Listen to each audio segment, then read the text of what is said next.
Good morning, I'm Nivareti Manu, and this is your morning news fix for Monday, 25th of May.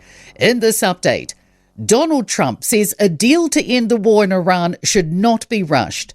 The US president says peace talks have been constructive, but there's still work to do.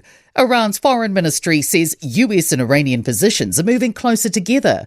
Trump says any deal must see the reopening of the Strait of Hormuz and the end of Tehran's nuclear program.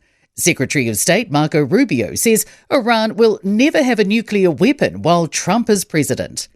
ASB is warning the impacts of the closure of the Strait of Hormuz could be more far-reaching than initially thought.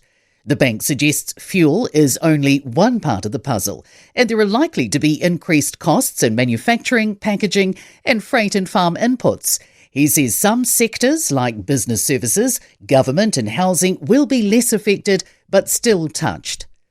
Farmers are breathing a sigh of relief as the government works to curb the spread of wilding pines. This year's budget includes a $79 million investment over 3 years on control work. Wilding pines affect more than 2 million hectares of the country, growing by 5% annually. Federated Farmers President Wayne Langford says they've been fighting for this to be addressed for some time. A ministry spent six figures on a legal fight relating to working from home rules. MBs spent $102,000 defending its former flexible working policy against a Public Service Association challenge.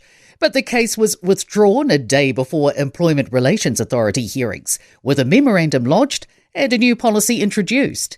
MB's Chief People Officer, Jennifer Nathan, says they decided litigation wasn't worth it regarding a policy no longer in place. The PSA union's calling for an apology. A fresh wave of deadly strikes has hit Ukraine, killing at least 4 and injuring dozens. Ukrainian President Volodymyr Zelensky said Kyiv was the main target, but other areas have also been hit. Russia's defense ministry is boasting about a specific type of hypersonic missile being used in the attacks.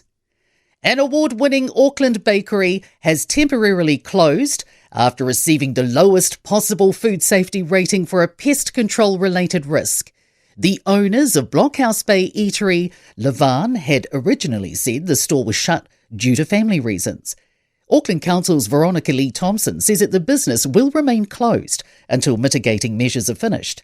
Bakery co-owner Sean Vo says he lied about the reason out of fear, shame and a desire to protect his family and staff from judgment.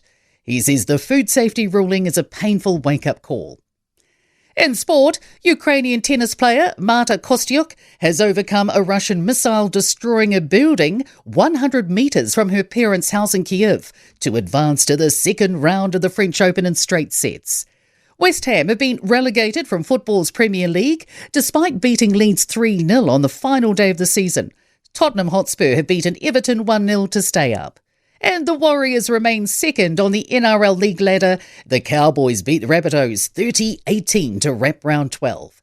I'm Nivareti Manu, and that's your latest news fix. We'll be back with the next update at midday from the Newstalk ZB newsroom.